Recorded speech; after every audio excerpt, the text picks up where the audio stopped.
And we built the kind of business that I teach now, which is, with real estate as the vehicle to all the things that you want in your life, not the only thing that matters.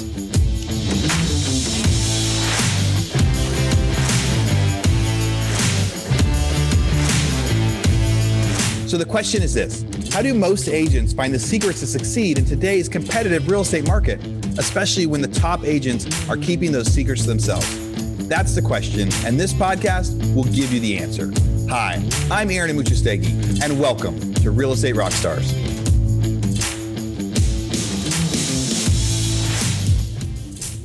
Hey, Real Estate Rockstars. This is Aaron Amuchastegui, and I'm interrupting myself to bring you this commercial break from one of our sponsors. There's somebody I've been looking at for a long time, and when they reached out to me, I said, yes, we have to be able to do this deal. So that sponsor is Follow Up Boss. There's a lot of superstars out there that use Follow Up Boss. What's your favorite CRM?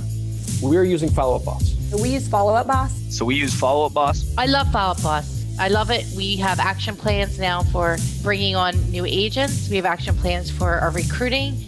We call them action plans in Follow Up Boss, which will trigger tasks for the agents to do as far as calling. Follow Up Boss I like more for the integrations with everything, MailChimp, Call Action, all those different products. I will say we used Sync and we switched from Sync to Follow Up Boss. Honestly, the greatest CRM I've ever used. I've used Brivity, Sync. I've looked at Boomtown, like Real Geeks, just a bunch of different ones. But me personally, I fell in love with FUB about 7 months ago when I first started using it. I've used Boomtown. I've used LineDesk. I've used Conversion. And I think Follow Up Boss gives you the most integrations that are simple, and it gives you the best ability to go and integrate large things into one single solitary platform, yet at the same time, it's still affordable. I do like Follow Up Boss better just because you can text from the app and things like that. It's just a little more convenient for me. It tracks everything that I need. I can customize it if I want. If I want to go smart list based, that's fine. If I want to go task based, it's fine. I think it's one of the best systems, and it's very user friendly. It just really helps me never drop a ball because it's so user friendly. I don't have a one horse in the race with Follow Up Boss. Purely objective, Follow Up Boss has been the best one that we've found. Now, I've used Follow Up Boss. We've actually used it in our non-real estate businesses as well because it's so good at being able to set timers, set automatic texting and emailing. So here's what we got. For Real Estate Rockstars listeners, you get a 30-day free trial. That's normally 14 days. So in order to get this, you go followupboss.com, just like it sounds, /Rockstars. Go there, get your 30-day free trial and check it out. Especially if you aren't using any systems or any CRMs yet, this will be a great one for you to start with. Thanks again. Now back to our show. What's up, Real Estate Rockstars? Welcome. Today I get to hang out with Jess Lenouvel. There's so many things that we can talk about, and there's just no way that we're going to be able to do it in the half hour that we have. She's an author. She's a former team leader. She's a coach. Welcome, Jess. Thanks for being here with us today. I am so excited to be here. Thanks so much for having me. Jess, you just made a magnificent move to somewhere beautiful. Can you please just tell us where you're sitting? I moved about 6 months ago to Eleuthera, Bahamas. I found my own personal little paradise here. It's been absolutely amazing. And it's a well-deserved move and one that's been coming after a lot of hustle. And so you've been on quite a journey over the past, I think, 14 or so years, maybe longer. So maybe just walk our listeners and our viewers through what that looked like from when you were an agent in Toronto to some of the things that you've accomplished over the years, because it's quite a list. Yeah. So I got into real estate when I was 21. My mom actually has been an agent for 35 years. So I really grew up in the industry. I was that kid who used to sit and get dragged around in the backseat of her car with her Pearlie's map book in my lap, right? That was like my only idea. And then when I was coming out of university, I really didn't know what I wanted to do. I had no real concept of what the rest of my life was going to look like, what I wanted to do for work as a grown-up. So it was an interesting journey. My mom basically said, get your license and see if you like it. And so I did. I had nothing else planned. I fell in love with it actually quite quickly. And built, I sold real estate in Toronto for 14 years. Built a multi-7-figure team, which was really great because it was like a small, lean family. We did a lot of business, but we also had a lot of fun and had a lot of freedom built into it. That wasn't necessarily how it started. The first time I really scaled my real estate business, I did it on my own. It was me wearing every hat, and it was awful. I was burnt out and stressed out, and my phone would ring and I would cry. And so I've run the gamut in terms of like all the different, struggles that people in real estate have gone through. And then in 2017, I had a bit of a kind of come to Jesus moment where I was like, I just don't feel like I'm doing what I'm meant to do. I love this industry. I love what I've been able to build, but there's something missing for me. And to be honest, I didn't know a tremendous amount about the coaching industry or, the personal development industry or anything like that. But I knew that I wanted to help other agents. And so my incredible husband and I made a transition. We shut it all down. Someone else from my old team owns and runs that team. And he and I started again. We really built the Listings Lab up from pretty much nothing in a very short period of time. When we do things, we do them all in. So we moved to California for 6 months, 5.5, 6 months, built the Listings Lab, started scaling it, started building out all of the automation for it to continue to grow, started building our team. And that was 2018. So now 2022, we've had thousands of agents go through our programs. And yeah, I live in the Bahamas and life is good. I just want to go back to one thing that you said to me that really resonated, and I'm certain that it's going to resonate with other listeners. My phone would ring and I would cry. Now, listen, you will only know what that feels like unless you've been a really successful real estate agent. And that's a sign of so much opportunity and not enough horsepower and interest in the business anymore. You're like, how do I escape all of this opportunity? How do I take advantage of it? Because I've literally spent the last X number of years trying to get to this point. And now that I'm here, it makes me sad. So talk to me just about those moments and how they help propel you forward. Because I know for me, it was a key time in my life as well, but I want to hear your story around that. I think that any big change that you make in your life ever is always moving away from pain and moving towards pleasure, right? And in that moment, I just felt so depleted and I felt like I just didn't have anything left for me. And I start my book with this story that we call the spaghetti incident. That is, the gist of it is that I'm sitting on date night with my husband, who anybody who knows me knows that I am absolutely obsessed with him. We've been married for coming up on 9 years, and he's just my reason for everything. And my phone rang on our date night and I spit the spaghetti that was in my mouth into my napkin and I picked up the phone. And there was this just spiral that happened from that moment that really changed everything. And I realized that what I was building and I was justifying as I'm building something for us was not values aligned with what was coming out of my mouth. I was saying, literally coming out of my mouth, what I was saying that I was doing and what I was doing it for wasn't showing up in the way that I was prioritizing anything. And so it became super important to me to shift that. And I stopped trying to do everything on my own. I started, as Tim Ferriss would say, eliminating, automating, and then outsource. And I really just... It all came down to I needed to make different choices and I needed to change the business model that we were operating. And just like anything else, when something becomes glaringly obvious and you can't unsee it, we changed it very quickly. And we built the kind of business that I teach now, which is, with real estate as the vehicle to all the things that you want in your life, not the only thing that matters. I love this so much. I was on a podcast with my friend Micah Yela last week. He asked me, what's the single most important decision that you've made that's contributed to your success today? And I said, the wife that I chose to marry. And really, 100%. I convinced her to marry me. And I knew that would resonate with you because it's clear that we share that same opinion. And my wife and I work together as well. And you said the whirlwind that happened after that. And I have to presume that reading between the lines there was a conversation that was had at the dinner table about the life that you were building and how it was contributing or not contributing to the growth of this relationship. Did I read that correctly? Absolutely. And, I love that you just said that. I actually made an Instagram reel last week about the biggest thing that has propelled my success forward is the person that I married.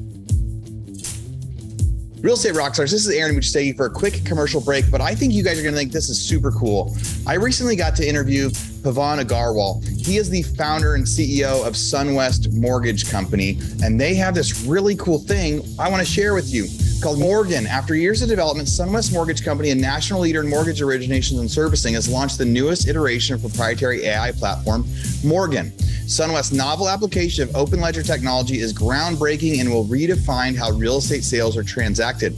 I got to ask him all about this in our interview, and the technology is so neat. You don't have to be doing loans with SunWest Mortgage for it to be of value to you. But listen to this. AI technology converts a pre-approved property-specific loan to a property-agnostic tradable token, like an NFT. I'm still learning about NFTs, and he explained it to me in the meeting how this is going to work and how once they approve something, you only have to get approved once. Other lenders can then bid to do the loan for you after that quick approval. This approach not only opens buyers and sellers to wider opportunities, but empowers all income bracket borrowers with the ability to present offers with certainty without open-ended financing contingencies. Thus, the borrower is now armed with the strength of an all-cash offer that sellers prefer. 99% of thousands of loan conditions SunWest received daily were received within 2 hours, and over 30% of those were reviewed within only 30 minutes. So whether you need an updated pre-approval at 10 p.m. on a Sunday or instant feedback on guidelines, Morgan is free and available 24 hours a day to cater to your mortgage needs. You want to try this thing out? Go to usemorgan.com. I asked him about this during the interview. I started using it and started playing around with it. You just go to usemorgan.com and you start having a conversation, whether you're asking about getting your buyer pre-approved, whether you have a question about a buyer that just bought a car and if they're still going to be approved now or how that might change. These guys are doing some really, really cool things in the business. They said in the next 6 months, they're going to start to get approvals down to within just minutes, like full lender approvals within just minutes using this AI tool, not talking to a person, but like texting things back and forth and working it out. So go check out this new technology, usemorgan.com. Yeah. It's your passion, and you can trust this person to be the auditor that we often don't get. Yeah. The thing that I really appreciate for me in my business is that, when you're the boss, you kind of have this underlying privilege that nobody really prepares you for. All your ideas are generally the best, or nobody says anything, or, Yeah. you just kind of do your thing and everybody kind of goes along. But, you can count on a solid life partner just to tell you that idea is shit. And you were an asshole to that person. You've gotten off track. Yeah. Like you really ought to make a phone call and apologize to that person for how you were to them on the phone yesterday. Yeah. Who else in your organization is going to share with you these insights? There's no nobody. one. Yeah. No. And I think that there's magic in that. And also understanding that I am definitely the more entrepreneurial of the two of us. Mm-hmm. And at no point has he ever said, you can't do that, or don't spend that money, or, anything. It was just always, I trust you, you do what you need to do, and, we'll figure it out. That's awesome. And I think it's an amazing gift. How have you identified your lanes over the years? Because I know that in my relationship and in other successful relationships that are also business partners, it has seemed to me that there's importance in identifying lanes and staying in them. Have you done that? I do think that I have. I get asked to move in a lot of different directions, especially I think that this happens whenever you create even any kind of name recognition. I get a million opportunities kind of flying at me all the time. and people saying, I'd love to do this with you, or, I'd love you to start. I could probably have 1,000 businesses at this point with all of the offers that kind of come in our direction. And it's really come down to, I know what I do. I know what I'm good at. I know my niche extremely well. And I'm focused on excellence in one direction. And, I've had people say, you should build a brokerage, or you should do this, or you should do that. And I've always said, I'm going to do one thing really, really well first, and then we can talk about that later. But I'm not where I want to be with this one thing. And I think that, especially in real estate, there's a lot of shiny object syndrome. And it's very easy because a lot of us are extremely entrepreneurial. And with that visionary type persona also comes loving to build new things. But it doesn't always serve us in terms of the long-term vision of what we're building. And so I've become very good at, and I definitely wasn't always, but I've become very good at always keeping that end vision in mind and only saying yes to the things that get me closer to that, and not the things that take me off track. And I think that's been an incredible lesson, because I haven't, like I said, I haven't always made the best decisions with everything that I've ever done. But I've always really believed that focus breeds excellence. And the more focused I am on the one thing, or, the quarterly rocks that we're really focused on, or, that small hinge that's going to swing the big door, instead of task switching, even just in the day, just staying as focused as possible on the things that we're doing that we know are going to be effective and that are going to be the highest and best use of our time. So many questions for you, but I have two. The first one is deferred gratification is one of the hardest things to do, to teach, and to maintain in our own businesses. And so I have to presume that that's something that's built into your coaching programs, is helping these visionaries, these leaders, these realtors who probably all to some degree have varying forms of ADHD, helping them anchor in some sort of interim gratification. And you mentioned the word quarterly rocks, which has me thinking that you probably follow EOS and have read Rocket Fuel and all these books. So, so could you just walk us through that, how you've built that into your own organization and how you've used these things in your own trajectory, and how you could support other agents in accomplishing the same thing?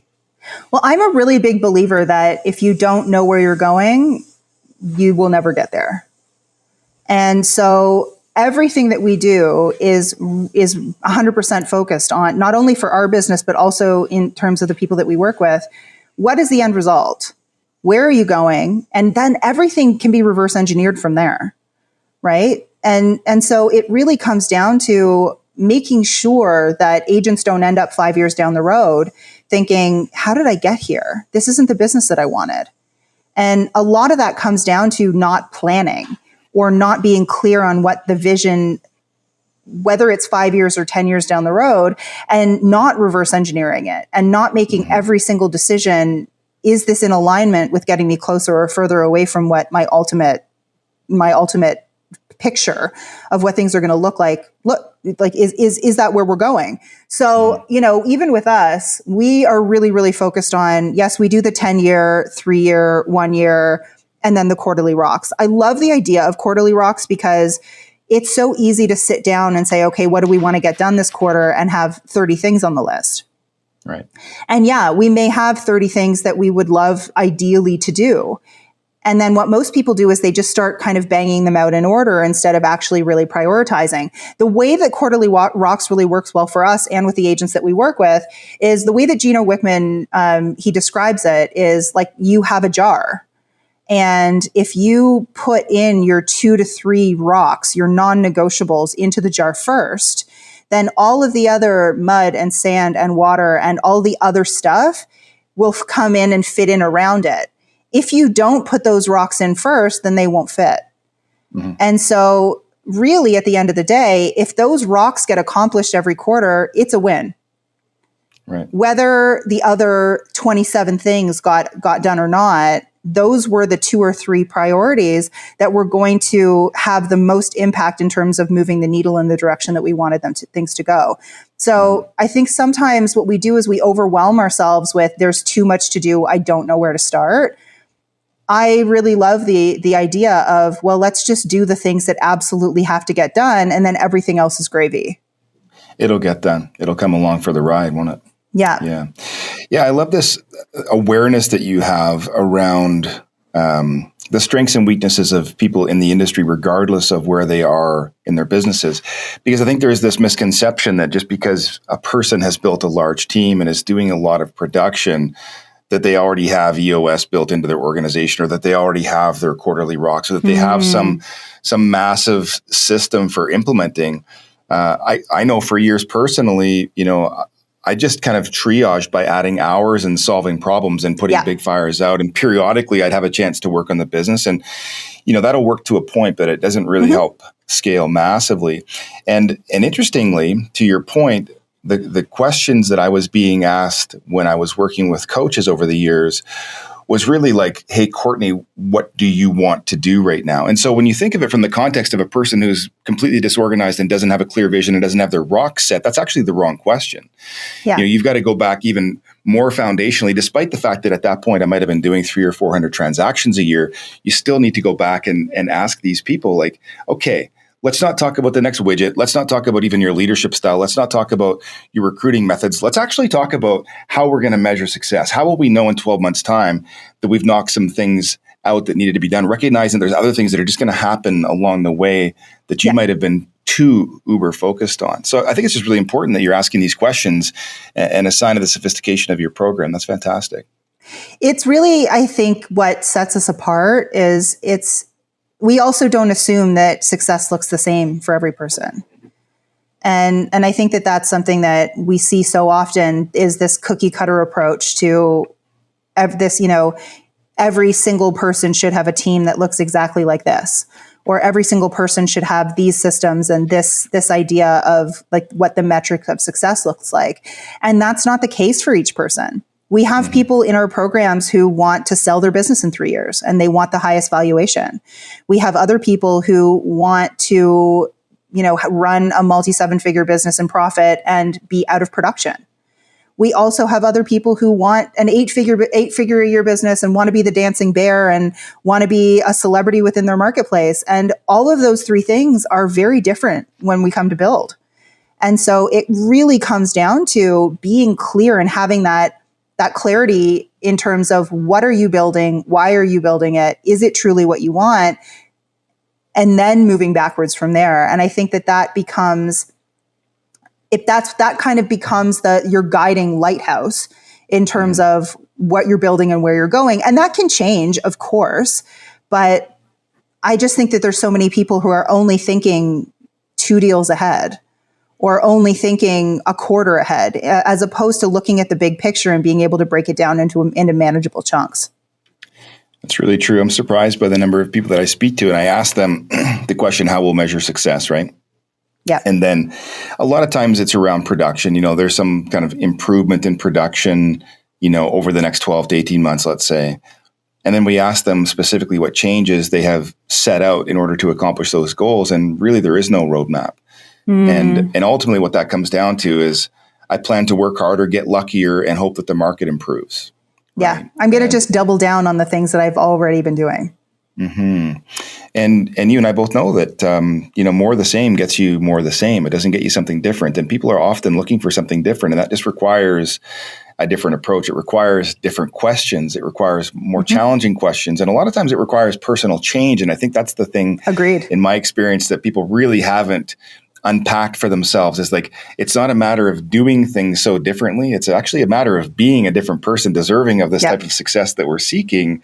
And that's a real challenge, I think, for people. And you mentioned earlier on about the personal development piece. And so I'm just curious how you unfold that with your clients and what your journey has been like in that personal development, because I know that you don't get to be the type of person that you are now running an 8-figure business without going through dramatic personal change and making that a priority in that trajectory. So maybe you could help us understand that a bit.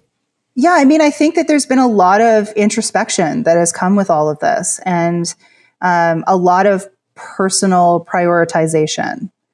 I think that the number one thing that I've learned is that I come first. I come before anything or anyone else. And it allows me to show up in a different way and allows me to think in a different way. The things that were scary to me 5 years ago are things that I do on a regular basis now. And they're just another thing in the everyday. I think a lot of the pushing through to create the kind of success that people want really comes down to doing it scared and changing your normal. Mm-hmm. Because I remember the first time that I spoke on a stage. I was absolutely terrified. I'm super introverted. I am happy on my couch by myself with a cat and a book. And I'm not an extroverted person. I never have been, but I have periods now where I can be extroverted because I've learned how to manage my own energy and how to really enjoy those times and how to manage my schedule and how to have boundaries around who I'm available for and who I'm not and who gets access to me and in how many chunks, right? Mm-hmm. A lot of it has just come down to my own energy management and saying no more than I say yes.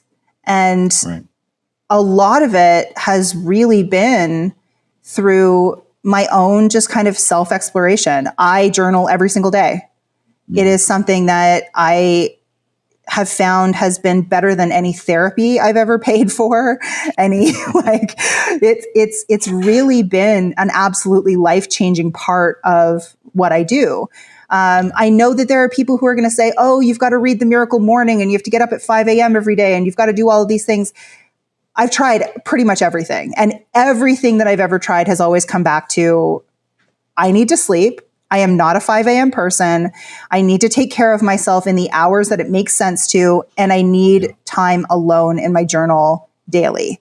And I have learned more about myself and more about the way that I think and where the opportunities are in my own limitations, in my own limiting beliefs, in my own stories that I tell myself through my own journal than any other thing that I've ever done. But that's not necessarily going to be the case for everybody. Mm-hmm. So it really, I think for everybody, it comes down to prioritizing the search and trying to figure out what works for you. And I journal every day now, but I went through a 6-month period where I didn't.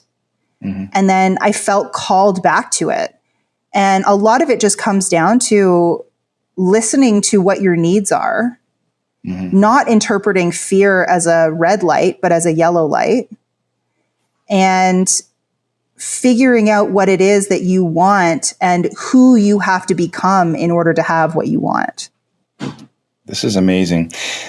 We could spend days talking about what you've just said, but I want to focus on the energy map because I can recall going through a very similar thing where I was asking myself questions like, will it always be like this?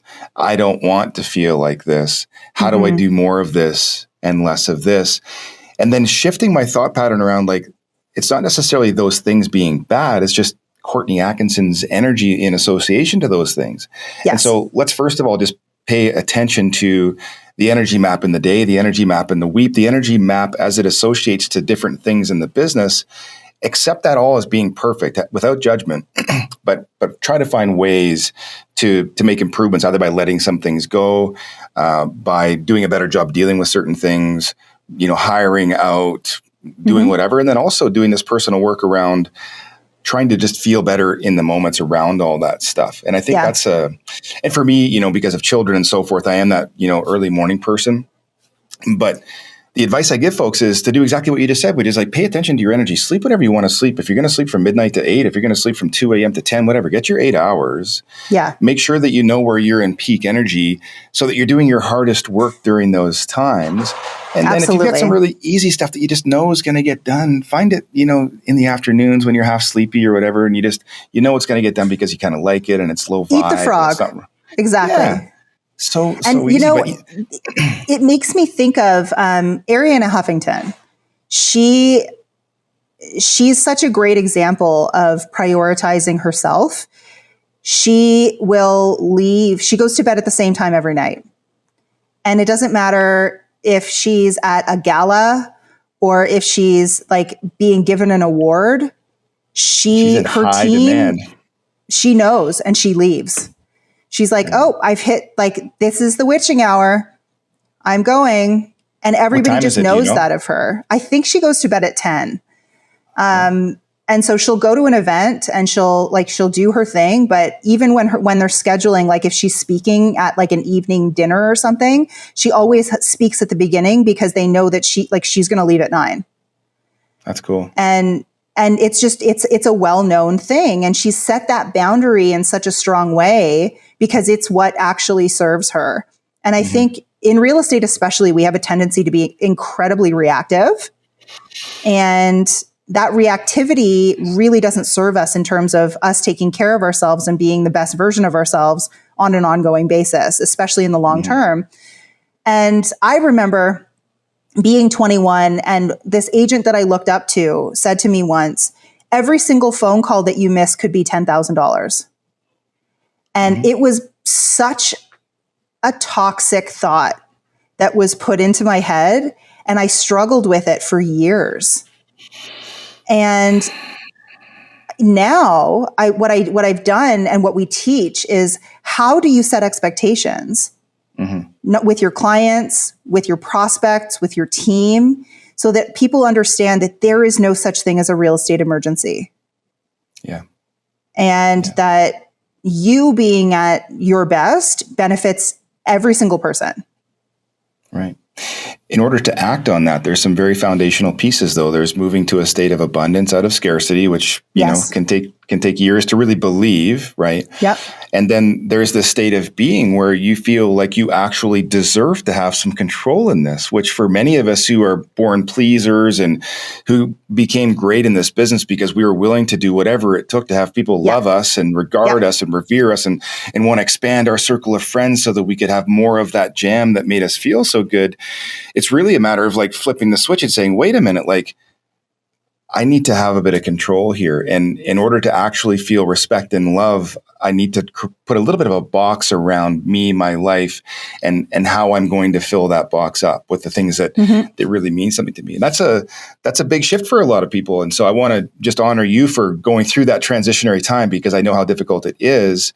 And then continuing on this trajectory of growing massive businesses and then taking it to the next level and deciding to move to a place that brought you complete and utter joy. That's just an amazing story. Thank you. It's been quite a journey. Well, and you're only 6 months in. So tell us, if you could plan, what the next 2 to 3 years are going to look like, how will you know that you've absolutely crushed it? You've made the right move. You're in the most beautiful place in the world and your business is doing everything that you wanted. How would you paint that picture?